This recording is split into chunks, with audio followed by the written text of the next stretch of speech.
Oi, boa noite, irmãos. Tudo bem? Hoje vai ser um pouco diferente. O pastor fez um convite para mim e para o Edu, para a gente poder estar fazendo essa ministração e ela vai ser em duas partes, tá? Então eu vou começar e aí depois o Edu vai compartilhar aquilo que a gente montou juntos, tá? Durante essa semana, quando eu estava pensando, me veio muito forte algumas questões. Ele até pediu para eu estar compartilhando a palavra, os jovens e adolescentes ouviram no retiro, mas eu vou tentar trazer a essência dela, mas com algumas coisas que o Senhor foi compartilhando comigo essa semana, tá? Eu primeiro queria estar orando com vocês, porque eu sei que uma mesma palavra ela pode entrar no coração de vocês de formas diferentes. Mas o que eu gostaria de orar é para que o Espírito Santo possa fazer aquilo que eu não posso. Amém? Se vocês quiserem, podem fechar os olhos. Pai, eu quero te agradecer, Deus, porque essa mensagem primeiro é tua, Pai. Aquilo que a gente for falar, Pai, é da tua verdade, Pai, é aquilo que transmite realmente vida, Deus. E eu oro, Deus, para que em nome de Jesus as palavras que forem sair da minha boca, Pai, possa entrar no coração dos meus irmãos, Pai, da forma como o Teu Espírito Santo conduzir, Deus. Que em nome de Jesus, Pai, possam ser, Pai, palavras de vida, Pai, palavras, Pai, verdadeiras que vêm direto do Teu trono, Deus. Mas que Tu possa fazer a obra, que Tu possas fazer, Deus, aquilo que eu, Pai, como ser humano não consigo fazer, Deus. Em nome de Jesus, amém. Eu vou primeiro compartilhar com vocês algo que desde o ano passado, Deus veio falando comigo e vocês vão entender ao decorrer da mensagem, tá? O porquê disso. No Imersão do ano passado, ficou uma mensagem muito cravada assim no meu coração. O Imersão é um retiro que a gente tem de jovens e adolescentes no meio do ano e ficou uma palavra muito cravada assim no meu coração, que se chama Embriaguez das Profundezas. Esse nome é um nome até científico para algo que acontece quando uma pessoa ela mergulha tão fundo em um rio, ela começa a perder alguns sentidos, como se ela estivesse realmente morrendo. E aí quando eu ouvi aquilo, quando eu ouvi essa palavra, essa explicação, aquilo cravou no meu coração e eu falei, Senhor, que eu conheça tanto o teu rio e que eu possa ir tão fundo que eu realmente comece a morrer para mim mesma. Porque a pessoa ela realmente começa a perder os sentidos, começa a perder os movimentos, porque é um sinal de que está morrendo para ela mesma, né? E aí pensando nisso, o que pode parecer um pouco estranho, né? Como assim ir morrendo aos poucos? E isso acontece diariamente, porque o morrer é justamente a gente negar coisas para estar mais perto do Senhor. É a gente negar prazeres, vontades, coisas até que nem são pecados, coisas lícitas, para estar perto do Senhor. E pensando nisso, se a gente for parar para pensar, todo momento, todos os dias, a gente renuncia coisas para algo. Por exemplo, se eu quero me tornar uma boa profissional, se eu quero me tornar, crescer na empresa que eu estou, o que a gente começa a fazer? A gente começa a renunciar momentos de lazer nosso, a gente começa a renunciar nosso tempo para nos dedicarmos a isso, certo? Se eu faço uma faculdade, ou se eu estudo e eu quero tirar boas notas, quero ir bem nisso, o que a gente começa a fazer? A gente começa a deixar de fazer algumas coisas para se dedicar a isso. Mas quando a gente chega em Deus, a gente esquece disso, a gente acha que, não, eu posso vir e só desfrutar. E realmente Deus é tão gracioso que a gente desfruta da presença dele. Mas é muito além disso.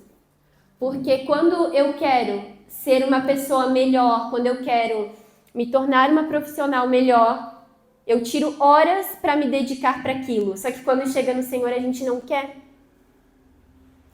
E aí eu fiquei pensando nisso, por que quando chega em Deus, por que quando se trata do Senhor é tão difícil nós negarmos a nós mesmos? Por que é tão difícil eu dizer não para algumas coisas, eu dizer não para mim mesma, eu dizer não para os meus prazeres, eu dizer não para alguns momentos de lazer? para eu realmente tirar mais tempo com Deus? E pensando nisso, eu queria que a gente abrisse a Bíblia lá em Marcos, no capítulo 10.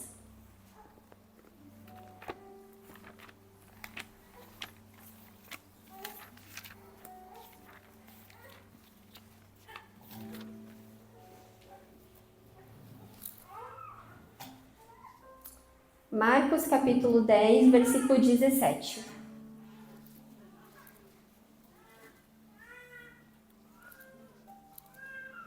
Que diz assim: Quando Jesus ia saindo, o homem correu em sua direção e se pôs de joelhos diante dele e lhe perguntou: Bom mestre, que farei para herdar a vida eterna? E respondeu-lhe Jesus: Por que você me chama bom? Ninguém é bom a não ser um, que é Deus. Você conhece os mandamentos? Não matarás, não adulterarás, não furtarás, não darás falso testemunho, não enganarás ninguém, honra teu pai e tua mãe. E ele declarou: Mestre, a tudo isso eu tenho obedecido desde a minha adolescência. Jesus olhou para ele e o amou. Falta-lhe uma coisa, disse ele. Vá, venda tudo que você possui e dê o dinheiro aos pobres, e você terá um tesouro no céu. Depois venha e siga-me. Diante disso, ele ficou abatido e afastou-se triste, porque tinha muitas riquezas. Essa é uma passagem que eu gosto muito para eu mesma me analisar. Porque aqui o Senhor pediu para que ele fosse e vendesse todas as riquezas que ele tem. Mas pode ser que o Senhor não fosse pedir isso para todos nós. Talvez Deus não pediria isso para mim, mas poderia pedir para um de vocês. Mas aqui o que se trata é porque o Senhor sabia o que tinha no coração daquele jovem. O que era mais importante e o que tinha maior prioridade no coração daquele jovem. O que era inegociável para ele. Foi por isso que o Senhor pediu aquilo. Mas o que eu queria que a gente pensasse agora é o que é inegociável para nós. Ao ponto de nós não termos o Senhor como prioridade. Tenta imaginar agora essa parábola, em vez de ser com um jovem rico, sendo com Felipe. O que o Senhor te pediria, Lipe? O que o Senhor te pediria, Maria? Sabe, de a gente realmente imaginar o que o Senhor iria pedir para a gente fazer para poder segui-lo. E a gente consegue perceber que aqui aquilo era mais precioso para ele. As riquezas era o que ele tinha de mais precioso. Porque ele falou: Senhor, eu conheço os teus mandamentos e eu sigo. Eu faço tudo certo. Tá, mas tem algo que você ainda faz que não é um pecado, porque o dinheiro não é um pecado. Essa passagem não quer dizer isso. Não é o dinheiro que é o pecado. Mas o dinheiro tinha muito mais o coração daquele jovem do que o próprio Senhor. E aí eu gosto tanto dela porque eu começo a imaginar a que fala: Jesus olha para ele e o amou. E aí Jesus faz o pedido. Eu fico imaginando o Senhor com olhos de graça para ele, dizendo assim, ó: eu sei, você faz tudo isso, mas eu ainda não tenho o teu coração e eu quero ele por completo. E aí você pode me seguir. E o jovem aqui mesmo diz, né? Diante disso ele ficou abatido e afastou-se triste, porque tinha muitas riquezas. Então, eu quero que vocês, em alguns momentos, assim, parem realmente para refletir e se colocar no lugar. O que o Senhor pediria para você? E qual seria a sua resposta diante disso? Será que você ficaria abatida e triste? E falaria: Deus, agora não. Ou a sua resposta seria de grande entusiasmo, de realmente fazer, largar tudo e seguir ao Senhor. Agora, eu queria que a gente abrisse lá em Mateus 13.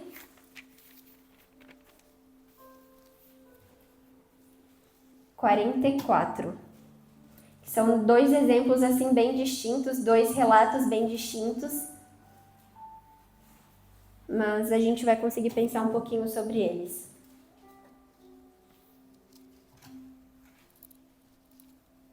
Que diz assim: o reino dos céus é como um tesouro escondido num campo. Certo homem, tendo-o encontrado, escondeu-o de novo, e então, cheio de alegria, foi, vendeu tudo o que tinha e comprou aquele campo. Aqui a gente consegue ver esses dois relatos diferentes. E esse homem, ele estava com tanta paixão, com tanto entusiasmo, que ele vendeu tudo o que ele tinha. Porque ele queria o tesouro daquele campo. Não era sobre o campo. Ele encontrou um campo, mas o que tinha de mais valor para ele era aquele tesouro. E aí eu fico imaginando ele com grande alegria. Meu Deus, eu encontrei! E é tão precioso que nada mais se compara com isso. É tão grandioso que eu vou vender tudo que eu tenho, porque eu quero esse tesouro. Não era sobre o campo, era sobre o tesouro. Ele foi e fez tudo isso pelo tesouro. E eu queria que a gente pensasse em qual desses dois relatos, o do jovem rico e desse homem que vendeu tudo por causa do tesouro, com quem que você se identifica nesse momento? Porque não significa que quem se identifica agora com o jovem rico nunca vai poder chegar a ser esse homem. Não é isso. Mas quem que você se identifica nesse momento? Você seria aquele que iria olhar para Jesus muito triste e dizer assim: agora não. Agora eu não consigo fazer isso. Agora eu não consigo te seguir. Porque isso para mim é muito difícil ainda. Ou você seria esse homem com grande entusiasmo que iria sair e vender tudo que você tem por causa desse tesouro. Esse tesouro a gente consegue perceber aqui que se trata, né, sobre Jesus. Porque ele sim é a nossa maior preciosidade. Ele sim é o tesouro. E não é errado ter o campo, né? E esse campo, por mais que a gente esteja falando assim numa linguagem figurativa, eu queria tentar deixar mais claro nas nossas mentes. O campo pode ser eu ter uma boa profissão, pode ser eu estar bem financeiramente, fazer a minha faculdade dos sonhos. O campo pode ser ter uma boa casa. Imagina o seu maior sonho. Não é errado ter esses sonhos, não é errado ter nada disso. Mas e o tesouro? Ele ainda é mais precioso do que o campo? O Senhor é ainda mais precioso do que os nossos sonhos? E algo que eu falo com as meninas, né, quando a gente conversa, é que teve assim, logo que eu terminei a escola, eu tinha que começar, né, a ver a questão da faculdade, eu estava no último ano, e eu lembro que assim, que quando eu me converti, eu tinha 14 anos. Mas antes disso, eu tinha muita vontade de fazer faculdade de psicologia. Antes dos meus 14, eu tinha muita vontade de fazer. E aí eu me converti com 14. Aí foi chegando no final da escola, bate aquele desespero. O que eu vou fazer da minha vida? E eu só tinha essa faculdade no coração. E aí eu falei assim: Deus, mas eu tinha essa vontade antes de te conhecer, né? O que tu queres pra mim? Me dê uma outra opção de faculdade. E aí eu lembro de quando eu fiz o Enem, que pra mim foi um caos, mas quando eu fiz o Enem, eu não consegui a nota. E aí eu lembro que quando eu vi que eu não tinha conseguido a nota para conseguir bolsa para fazer a faculdade, eu fui correndo pro banheiro e eu comecei a chorar. E aí o Senhor falou comigo. E aí eu falei: Deus, será que é porque tu não quer que eu faça essa faculdade? E aí o Senhor falou comigo que por mais que eu tivesse feito essa escolha antes de conhecê-lo, eram características minhas que ele tinha colocado em mim. E que não significava que não era para eu fazer essa faculdade. Mas ele pediu para que eu tivesse o coração disposto a, se ele pedisse, se ele fizesse essa pergunta igual ele fez para o jovem rico, eu estivesse disposta a dizer não. Ou seja, a faculdade não poderia estar acima do Senhor na minha vida. E aí, tanto que aquele ano eu não fiz faculdade, eu fiquei um tempo, né, para tratar essas questões em mim. E aí, eu lembro que um dia eu cheguei assim, Deus, agora eu tenho meu coração disposto a dizer não para a faculdade, dizer sim para o Senhor. Se o Senhor quiser que eu faça outra, se o Senhor quiser que eu não faça nada, mas eu quero te obedecer e eu quero agradar o teu coração, e pronto. E aí eu lembro que foi muito forte assim, tá, eu queria ter o teu coração disposto, mas isso já está dentro de ti, e é da minha vontade que tu faça e tudo mais. Eu comecei a fazer e realmente é algo que eu amo, que eu vejo muito o Senhor nisso, mas o que eu quero trazer para vocês é que a questão é a gente ter o coração disposto, eu dizer assim, Deus, esse é meu maior sonho, mas se eu for alcançar esse sonho e te perder, eu não quero. Eu não quero te perder por um sonho. Então eu prefiro dizer não e te ter o meu tesouro. Então a questão é a gente estar com o coração realmente disposto a amar o Senhor sobre todas as coisas. E aí eu queria compartilhar algo com vocês também. Eu fiquei um pouco relutante, até comentei com o Edu, mas que eu acho que faz todo sentido. E tem momentos que o Senhor quer que a gente tenha o coração disposto. E tem momentos que Ele vai nos pedir e realmente vai ser aquilo. Faz todo sentido isso que eu vou compartilhar com vocês. Eu tive um tempo de oração sobre isso, mas quem não sabe, a gente está no mês falando muito sobre família aqui na igreja. E eu queria compartilhar algo com vocês sobre uma experiência no início do casamento. Eu e o Edu, a gente estava casados há aproximadamente 3 meses. E aí a gente estava com um sentimento como se a gente estivesse fazendo algo de errado assim na nossa vida, como se algo estivesse fora do eixo. E aí, quando isso aconteceu, a gente sabia o que era. Quando esses sentimentos começaram a vir, a gente sabia sobre o que se tratava. E aí a gente começou a lembrar das vezes que o Senhor teve, deixa eu contextualizar, né? Antes de a gente casar, a gente ainda não tinha noivado, a gente ainda estava namorando. O Senhor entregou uma palavra para o Edu sobre como seria a vida dele, né? Qual seria o ofício dele, o que ele iria fazer. E aí Deus falou para ele que ele iria viver, se dedicar fisicamente, né, o seu trabalho para a igreja. Em discipulados, em estudos, o Senhor compartilhou isso com ele. E aí, quando ele veio me compartilhar, ele disse, Lara, eu quero falar isso contigo porque a gente vai ser uma família. Então, isso é sobre a nossa casa. E aí, as adolescentes, os os jovens, eles sabem, a gente teve um pouco de conflito nisso, mas isso é uma história para outro momento. Mas enfim, aí chegou esse momento do casamento, a gente sabia que se tratava sobre isso. Quando Deus nos falou, o Eduardo tinha 20 anos, aproximadamente, assim. E a gente imaginava, com uns 30 anos, então, a gente vai parar de fazer aquilo que a gente faz e vai se dedicar realmente para cuidar de pessoas, né, na igreja, para realmente trabalhar com a igreja. Mas isso vai demorar, né? A gente pensa isso em outro momento. Só que com 3 meses de casados, o Senhor começou a nos incomodar com isso. E aí,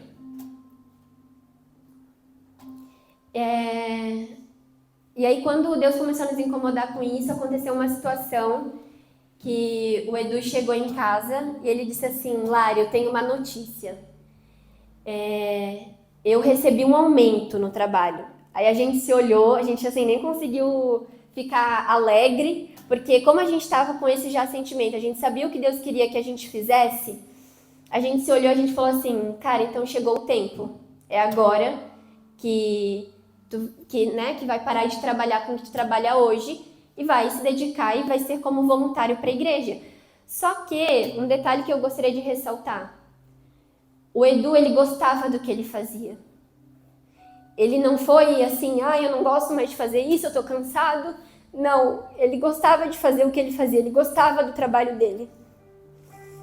Então, não foi assim, eu tô cansado, cansei, eu fui mandado embora e aí eu vou trabalhar para a igreja, vou trabalhar como voluntário na igreja. Não foi esse o caso. Ele gostava do que ele fazia. Então, a gente tinha muita convicção assim do que o Senhor tinha nos falado e era aquilo. E aí, daí realmente aconteceu, ele começou a trabalhar como voluntário para a igreja, ele saiu do trabalho dele, e aí a gente começou a viver alguns desafios internos e financeiros, né? Porque a gente sabe que, né, nós somos seres humanos. E por mais que a gente tivesse muito essa convicção, não, foi Deus que nos chamou, Deus pediu para que a gente fizesse isso, Ele vai prover. Tinha meses, como a gente não tinha fixo, e eu dou glória a Deus, aqui tem irmãos que...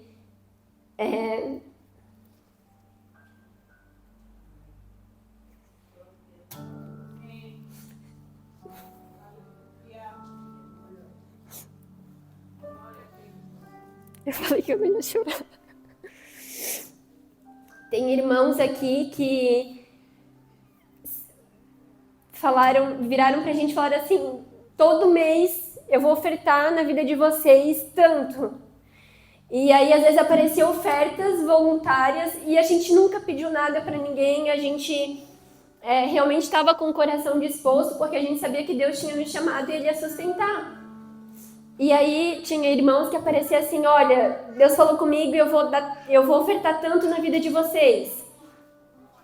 E aí a gente foi vivendo disso, né, dessas provisões próprias do Senhor. Até tem uma situação, a gente estava com uma conta para pagar no outro dia, glória a Deus que a gente, mesmo vivendo esses desafios, nenhuma conta nossa atrasou, glória a Deus por isso.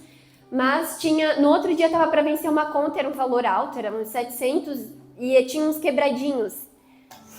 E aí a gente falou assim, cara, como que a gente vai fazer agora? E aí o Edu foi e falou assim, Lari, vamos orar porque a gente não sabe de onde tirar esse recurso. A gente foi, orou, aí demorou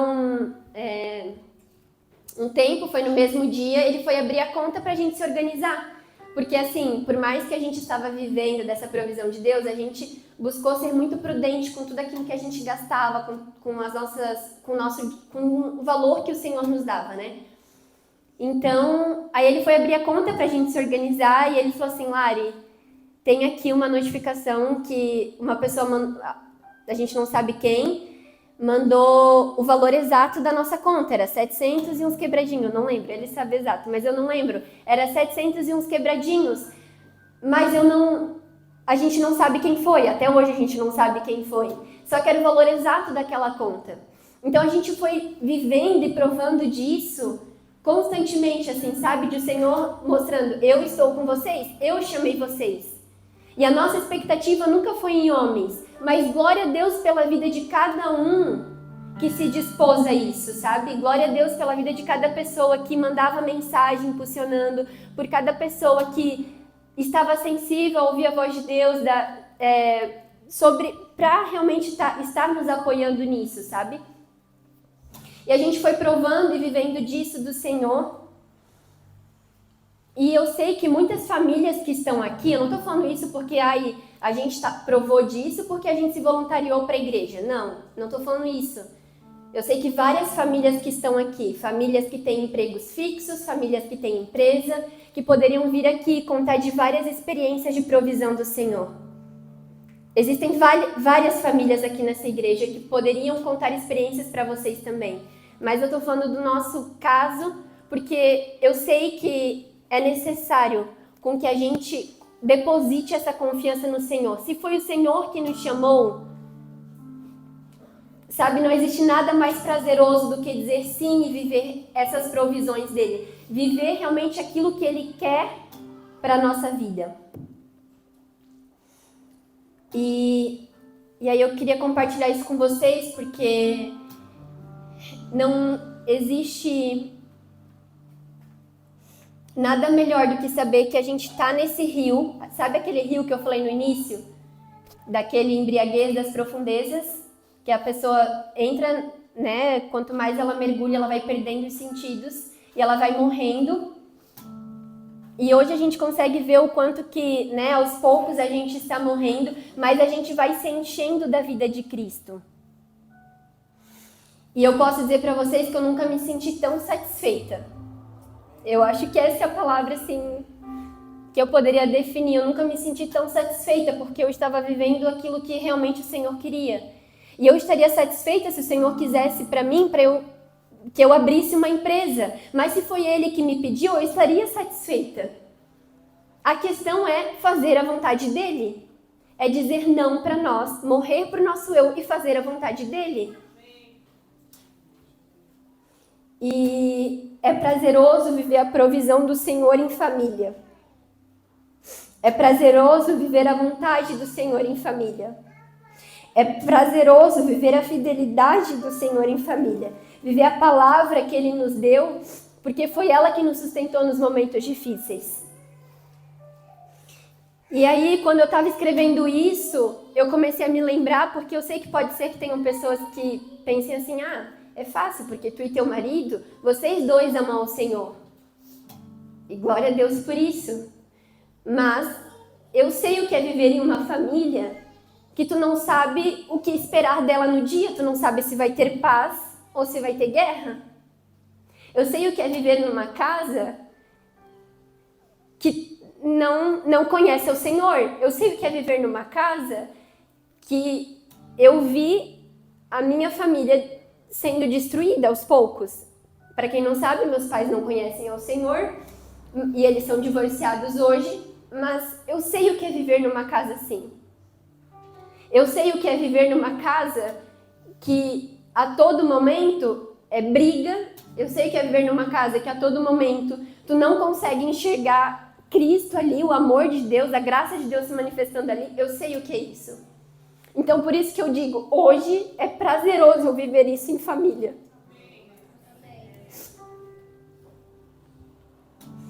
Eu lembro que tinha vários momentos, né? Quando eu me converti, meus pais quando eu vim aqui para essa igreja, meus pais já tinham se divorciado. E eu lembro de várias vezes assim, chorando e clamando por eles. Eu falava assim, Deus, eu me sinto sozinha. E aí, várias vezes eu orava e falava assim, não, Deus, por mais que a minha mãe não te conheça, eu e a minha irmã, nós vamos levantar o altar de adoração aqui para ti.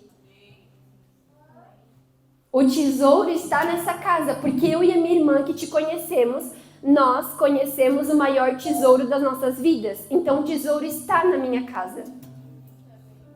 E por mais que eu não vivi isso na minha infância, por mais que eu só estou vivendo essa bondade, essa fidelidade em família, agora casada, a minha maior alegria é saber que os meus filhos vão desfrutar de algo que eu não pude. A minha maior alegria é saber que os meus filhos irão desfrutar de uma casa com paz que eu não pude. Que eles irão ver dentro de casa pessoas que amam ao Senhor sobre todas as coisas e que obedecem. Essa é a minha maior alegria. Então, para você que hoje me olha e fala assim, isso é impossível de alcançar, ou não tem como eu viver isso porque eu estou sozinha lá, gente, quando chega em nós que conhecemos esse tesouro, nós que temos acesso a esse tesouro, precisa mudar. Quando chegou em mim, eu falei, não vai ser desse jeito. Não. Eu não vou ficar uma semana sem falar com meu marido, porque a gente brigou.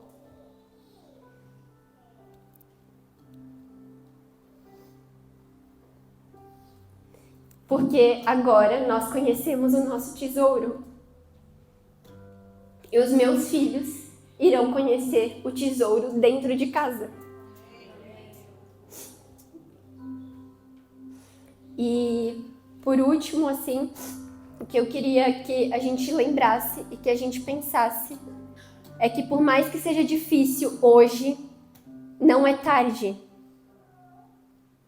Tem aqui pessoas meninas e meninos que são solteiros e que talvez não vivam isso dentro de casa. Mas quando chegar em você, escolha fazer diferente. Quando chegar em você, ouça a voz do Senhor e obedeça. Porque é isso que é precioso. e que o tesouro realmente seja visto na sua casa. Que você esteja nesse rio, que você vai perdendo os próprios sentidos, vai renunciando às suas próprias vontades e escolha o tesouro. O campo pode ser maravilhoso, mas o tesouro é o que mais vale. Escolha segui-lo, escolha obedecê-lo, porque não tem prazer maior do que esse. Existem várias famílias aqui, várias pessoas que eu sei que poderiam testemunhar disso, que encontraram esse tesouro e a vida foi mudada. E a minha vida foi mudada por causa desse tesouro. Então, que o tesouro realmente possa ser visto na sua vida. Escolha pelo tesouro, que o tesouro esteja na sua casa. Amém?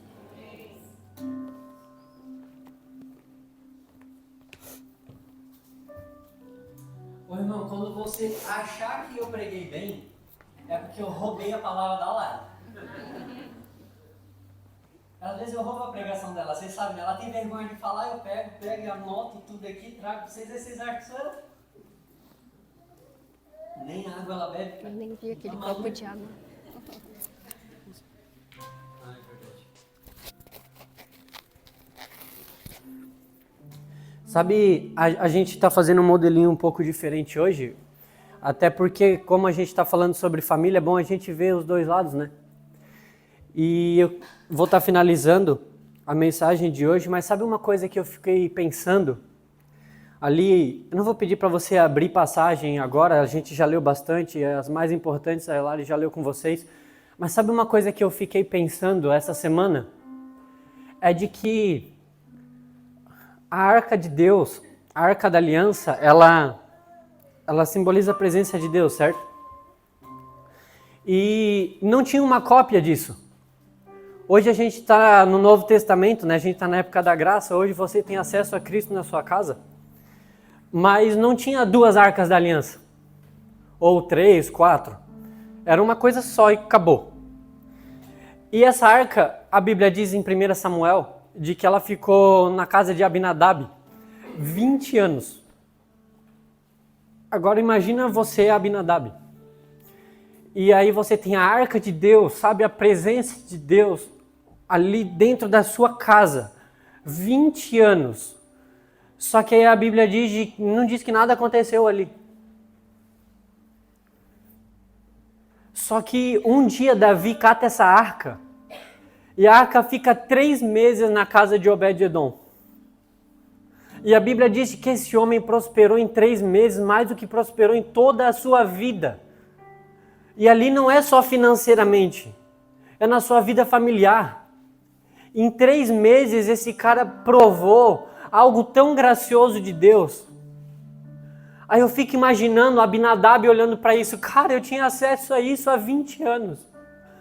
E a arca ficava na minha casa, parecia um móvel pegando pó e eu não dava importância para ela. Aí quando foi para a casa de alguém que dava valor, que dava importância para isso, a casa inteira foi transformada em 3 meses. Porque, na verdade, todos nós hoje a gente tem acesso a essa presença. Mas quanto de nós valorizamos ela? Quanto de nós valorizamos ela?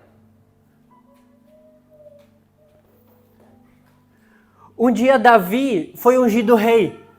Saul foi rei antes dele. Saul, quando pecou, ele não viu problema em continuar governando. Ele só disse uma coisa: ei, Samuel, se apresenta na frente do povo comigo. Para o povo ver que está tudo bem. Para eles verem que está tudo certo. Senão eles vão querer me arrancar. Só que quando Davi é ungido rei, qual é o primeiro decreto de Davi? Ei, vamos voltar e buscar a arca. Por quê? Porque sem Deus eu não governo. Porque sem Deus eu não quero reinado nenhum. Sem a presença dele eu não quero continuar. O maior rei de Israel, qual é o primeiro decreto? Traz Deus para cá, cara. Traz Deus para cá.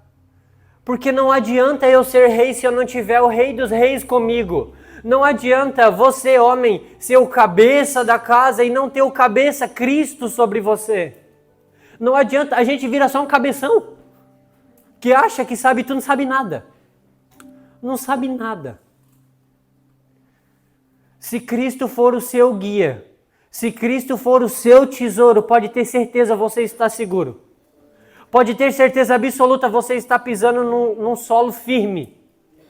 Num solo totalmente firme. Sabe quando a gente tem um costume lá em casa, às vezes?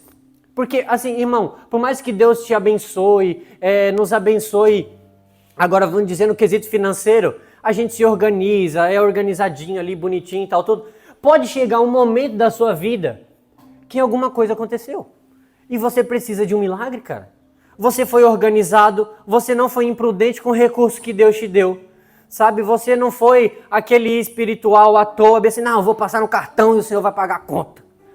Você não fez isso. Só que chega naquele dia, alguém fica doente, acontece alguma coisa e você tem que chegar para o Senhor e dizer, Senhor, eu preciso de um milagre. O negócio não está acontecendo.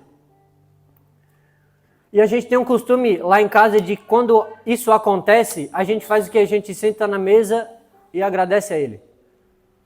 Porque a gente estava falando com os homens aqui semana passada, a gente homem às vezes tem um problema muito grande, porque a gente sabe que o perrengue está na porta e a gente sabe que só Deus pode resolver.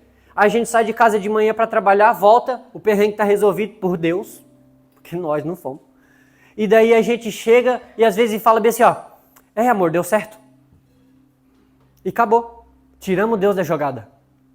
Aí a gente diz, não, eu falei, ia dar certo, sempre dá. Não, sempre dá, confia, amor, confia. A gente tem o costume de pegar, sentar e orar e agradecer, porque foi Ele, cara. Imagina agora os seus filhos vendo isso. Como a Lari falou, gente, ela não presenciou isso. Mas quem agora vai impedir os nossos filhos de viver isso? O Carlos uma vez falou uma coisa muito importante aqui. Num culto de domingo, ele disse, às vezes nós mais velhos chamamos a nova geração de mimimi, mas quem criou essa geração? Quem introduziu a gente nessa terra? Quem é o nosso guia? Porque nós precisamos de uns Josués, cara. A geração que está vindo precisa de uns Josués. Por quê? Porque a geração que nasceu na terra, ela já não conhecia mais a Deus. Na terra prometida, ela já não conhecia mais a Deus. Nós precisamos de pessoas que se posicionem, gente. Tanto os mais velhos quanto os mais novos. Nós precisamos. Você que é adolescente, você acha mesmo que Deus não pode te usar? De verdade. Você pega João, discípulo do Senhor, não tinha 15 anos. O mais velho era Pedro, com 21. 21 anos de idade. Ei, uns adolescentes, uns talmidins da época, né? Os discípulos do Senhor pregaram para aqueles mestres da lei em Atos 2. Foram corajosos no Sinédrio depois que encontraram o tesouro de Cristo. Sabe o Pedro? O Pedro que negou a Cristo 3 vezes no mesmo dia? Sabe o Pedro que disse, eu vou morrer por ti, eu estou contigo até o final, até a morte? O Pedro que, quando Jesus foi morto, voltou a pescar? Esse Pedro que Jesus teve que ir lá chamar ele de novo e dizer, Pedro, volta, Pedro. Esse Pedro, cara, quando encontrou o Cristo ressurreto, quando foi cheio do Espírito Santo em Atos 2, quando os fariseus pularam na frente para acusar eles, ele pulou na frente e disse, isso daqui é aquilo que Cristo estava dizendo. Hoje se cumpriu o que estava escrito em Oséias, em Joel, perdão. Ele diz, o Cristo que vocês crucificaram, a pedra fundamental, a pedra de esquina, as que os construtores rejeitaram, era Cristo. Esse homem ficou corajoso depois do Espírito Santo. Esse homem não tinha mais medo agora. Esse homem enfrentou o Sinédrio. Esse homem enfrentou perseguição. Esses apóstolos que em João 20 eles estavam trancados dentro das salas, portas trancadas, eles não tinham mais medo de ir pregar, sabia? Não tinham mais medo de sair em viagem missionária, depois que encontraram o tesouro de Cristo. A Bíblia diz, se eu não me engano é Salmos 84, diz, o pardal encontrou casa, e a andorinha ninhos para si, e eu encontrei os teus altares, Senhor. o meu lugar de segurança, eu encontrei os teus altares. A andorinha encontrou ninho para si, encontrou o seu aconchego, o seu lugar seguro. Mas, Senhor, o meu lugar seguro é nos teus altares. Aonde eu posso clamar e o Senhor ouvir. Triste de um homem, triste de uma mulher que clama e o Senhor vira o rosto para ele. Nós temos acesso a essa presença e a esse tesouro todos os dias. Mas muitas vezes, durante a nossa semana, nós negligenciamos ela, gente. É possível viver as maravilhas de Deus em família. É possível viver isso dentro de casa. Antes, eu mesmo achava isso inacessível. Eu olhava e eu falava assim, Senhor, isso aí deve até funcionar. Só que assim, sei lá, esses pregador grande, Luciano Subirá, Luiz Hermínio, esses caras aí, né? Teus parceiros. Pensava. Aí, por quê? Porque essas coisas nunca tinham acontecido comigo. Aí eu tive um dia esse impasse, né? Disse, Senhor, acho que assim, de verdade, assim, comigo aqui, com eu, não tem como, Senhor. Aí, essa ocasião aí que a Lari falou, dessa conta aí que a gente tinha para pagar, foi algo sobrenatural, cara. Porque eu tava agoniado, né? Novidade. Nova. E por quê? Porque, mano, eu precisava pagar, irmão. E assim, eu não sei você, mas pra mim, conta é paga com dinheiro. Entendeu? Eu preciso do dinheiro pra pagar. Então eu preciso que o Senhor me abençoe com o quê? Com esse dinheiro pra eu pagar o negócio. E daí eu tava agoniado, Senhor, não tem da onde. Não tem como. Aí eu falei, eu vou fazer um negócio que não é pecado. Eu me cadastrei no Uber. Aí eu falei, vou lá. Vou um diazinho, faço a correria e acabou-se, cara. Paguei o negócio, volto a fazer o que o Senhor falou. E deu. Não é pecado, é pecado? Se você falar que é pecado, eu vou falar pro Edinho. Não é pecado, cara. Tá maluco? Eu sempre falei pro Senhor, eu disse, Senhor, o Senhor não me chamou para ficar sentado jogando videogame. Não tem como. O Senhor nunca chamou um desocupado, irmão, na Bíblia. Nunca. Nunca chamou um desocupado. E nem um trabalhador para ficar desocupado. Deus sempre chamou alguém que estava trabalhando. Para trabalhar mais ainda. E daí eu falei, Senhor, estava lá no meu quartinho, lá, estava orando. Aí eu bem assim, agoniado, não estava conseguindo orar. Eu poderia falar para ti, eu estava lá com a paz que excede todo o entendimento. Não, eu não estava. Eu estava com a angústia que sobressai tudo. E daí eu, Senhor, eu vou lá, vou fazer um negócio, acabou, depois eu volto, continuo fazendo aquilo que o Senhor disse e deu. Eu acho que foi a única vez, tá? Que eu escutei uma voz interna de Deus dentro de mim tão clara. Foi a única vez. Queria eu ouvir todo dia, não escutei. Só essa vez. Eu saí do quarto assim, ó. Eu lembro que gritou dentro de mim, eu não te chamei para trabalhar com isso. Volta a fazer o que eu te chamei para fazer. Aquilo me quebrou as pernas. Porque eu tinha uma responsabilidade. E daí eu olhei para a Lari, aí eu falei, amor, eu poderia estar inventando, mas dessa vez eu tenho certeza que o Senhor, Ele falou comigo. Ele disse para eu voltar a fazer. Aí eu, tá bom, Ele disse para eu não fazer isso. Aí ela falou para mim, ela começou a chorar já, né? Aí ela falou assim, não, tudo bem, se o Senhor falou contigo, eu confio. Aí deu um problema para mim, né? Porque daí era eu e ele. Aí eu voltei pro quarto. Com a paz que excede todo entendimento? Óbvio que não. Angustiado mais ainda, só que aí eu cantei a bola pra ele, né? Aí eu falei, quem falou foi tu, resolve. Agora é você.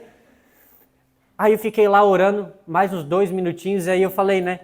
Vou abrir a conta aqui no computador, que você já vê tudo e tal, tudo, pega aqui, joga pra lá, tira daqui, o que ainda resta. Aí esse negócio tinha acabado de acontecer um depósito, não foi um Pix, foi um depósito. A gente precisava de um valor lá e tinha sido um depósito há 5 minutos atrás na minha conta, na boca do caixa. E o que eu estava fazendo, irmãos, há 5 minutos atrás? Eu lembro que caiu 725. A gente não precisava disso tudo. E daí, quando eu olhei aquilo, eu falei, cara, não pode, mano. Não pode ser. Não tem como. É pegadinha.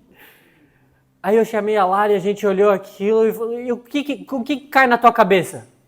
Cara, foi o Senhor. Aí a gente pegou no outro dia, a gente tinha uns negocinhos para resolver lá no banco. Aí eu peguei e fui lá, né? Aí eu, moça, tem como descobrir esse negócio aqui? Quem é que foi? Daí ela falou, não tem como. Porque a pessoa veio aqui na boca, não tem nem nome no envelope. Veio na hora certa. E o que eu estava fazendo? Eu estava orando, cara. Se a gente sair para trabalhar todos os dias, sabendo e entendendo de que é o Senhor quem nos guarda, que o Senhor é quem é o nosso sentinela, eu tenho certeza que a gente vai começar a viver as maravilhas de Deus dentro de casa. Eu tenho certeza de que se você pegar, igual no Antigo Testamento, bota o cordeiro na mesa, meu amigo, senta com seus filhos à sua volta, com a sua esposa à sua volta e diz, vamos comer do cordeiro hoje. Eu tenho certeza que a sua casa será transformada.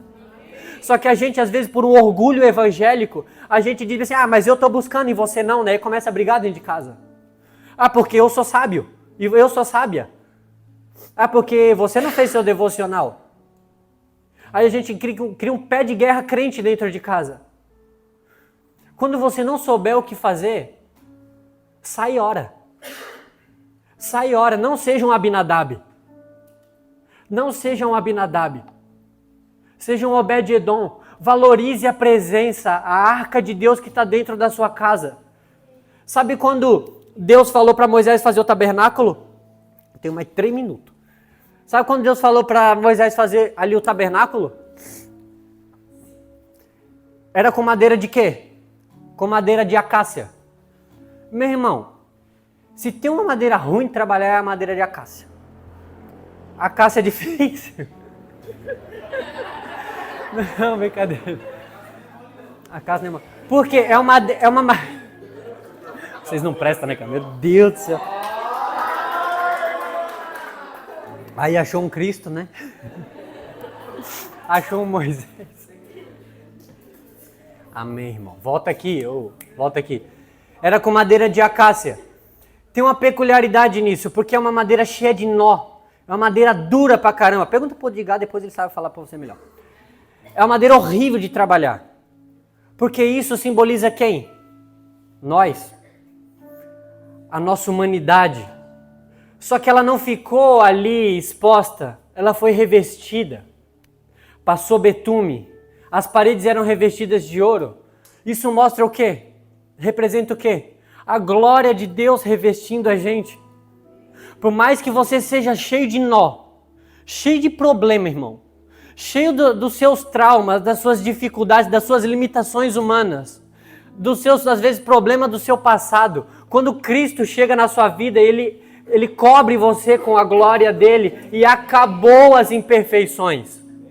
Acabou as brechinhas. Não, acabou. Quando Deus olha para você, ele não vê mais o Lucas, o Edu, não, ele vê o Cristo na Lari, vê Cristo no Lucas, vê Cristo no Edu. Quando olha para nossa casa, não vê mais aquela bagunça, aquele caos, não, ele vê Cristo na nossa casa.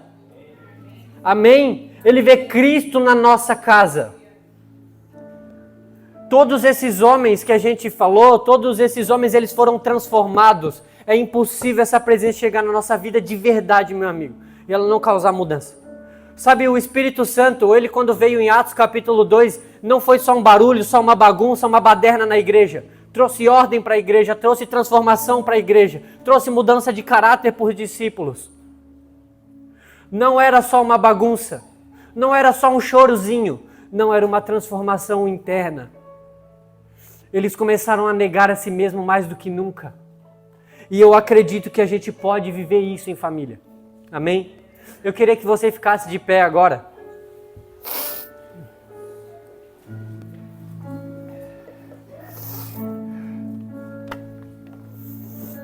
Você fechasse os seus olhos. E eu queria que agora você focasse, na verdade, só em você e em Deus. Durante todo esse mês a gente abraçou nossa família, mas agora eu queria que você focasse entre você e Deus e o Espírito Santo. Sabe, se tem alguém que precisa de mudança de verdade, sou eu. Às vezes, meu amigo, você é igual Jacó. Jacó significa o enganador. A gente olha para Jacó e diz um dos pais da fé, né? Jacó significa o enganador. Jacó era um dos homens que mais tinha problema de caráter. Enganou o irmão, pegou a bênção do irmão e ainda mentiu pro pai. Dificilmente você queria ser um Jacó, né? Só que quando Jacó encontra com Deus, ele se torna quem? Ele se torna o Israel de Deus. Você pode ter os problemas que for. Quando Cristo chegou na sua vida, Ele quer mudar você. Deus não chegou na sua e na minha vida em vão. Senhor Jesus, eu quero orar, Pai, para que o Senhor nos toque, Senhor. Mostra, Senhor, revela, Senhor, nosso coração, Senhor, na nossa mente, Pai, as áreas que o Senhor deseja tocar, Senhor, e transformar, Pai, em nome de Jesus, Deus. Eu quero orar, Senhor, pelas nossas limitações humanas, as nossas dificuldades. Às vezes nós temos um temperamento difícil, mas eu acredito que ele pode sim ser controlado pelo Espírito Santo, Senhor. Senhor, às vezes nós temos problema de caráter, Senhor, mas nós queremos ser transformados, Deus. Às vezes a gente é impulsivo como Pedro, quer tudo para ontem como Pedro, Senhor. E a gente precisa aprender a descansar no Senhor, Deus. E a gente precisa aprender que nós não somos bons o suficiente. Que a gente precisa ser transformado, Senhor. E por mais de que, Senhor, aqui tenham vários Pedros hoje, Senhor. De que às vezes um dia a gente bateu no peito e disse, eu morreria por Ti, Senhor, e no outro dia estava Te negando. Eu quero declarar, Senhor, e pedir, Senhor, pela Tua misericórdia, Deus, de que seja como aconteceu com o apóstolo Pedro, Senhor. De que foi fiel até a morte, Senhor. De que foi fiel até o martírio, Senhor. De que foi fiel até a sua crucificação, Pai. Em nome de Jesus, Pai. Eu quero orar pelas nossas famílias, as nossas casas, pelos filhos daqueles que estão aqui, Pai. Quero orar para que esses filhos tenham referência dentro de casa, Pai, em nome de Jesus, Deus. Quero orar para que esses filhos alcancem os pais, Deus, em nome de Jesus Cristo, Pai. Oro por adolescentes transformados, Deus, por crianças cheias do Espírito Santo, Deus. Por adultos sábios, Pai, em nome de Jesus.